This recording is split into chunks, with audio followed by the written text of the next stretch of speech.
మేము పార్టీగా నిర్ణయం తీసుకున్నాం. ఒక ప్రైవేట్ మెంబర్ బిల్లును 6 గ్యారంటీల అమలును డిమాండ్ చేస్తూ రాష్ట్ర ప్రజల పక్షాన 2500 రూపాయలు ఎప్పుడొస్తాయా అని ఎదురు చూస్తున్న మహాలక్ష్ములు మా ఆడబిడ్డల పక్షాన 1,67,00,000 మంది 18 ఏళ్లు నిండిన ఆడబిడ్డలు వారందరి తరపున మేము ప్రైవేట్ మెంబర్ బిల్లు ప్రవేశపెడతా ఉన్నాం.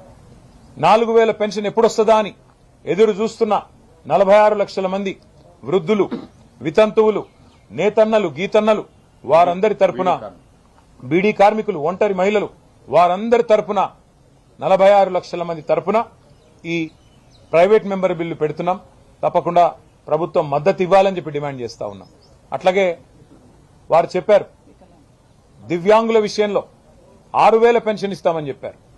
మరి లక్షలాది మంది దివ్యాంగులు, రాష్ట్ర వ్యాప్తంగా ఉన్న లక్షలాది మంది దివ్యాంగుల తరపున మరి ఈ ప్రైవేట్ మెంబర్ బిల్లు పెడతా ఉన్నాం. 6 గ్యారంటీలకు చట్టబద్దత కల్పించాలని అసెంబ్లీలో మరి ప్రజలకిచ్చిన వాగ్దానాలను గాలి కొదిలేసి గాలి మాటలు, కాలక్షేపం కబుర్లతో కాలక్షేపం చేయాలనుకుంటున్న ప్రభుత్వాన్ని నిలదీయడానికే ఇవాళ బీఆర్ఎస్ సైన్యం ఈ ఓరియంటేషన్ సెషన్ పెట్టుకున్నది.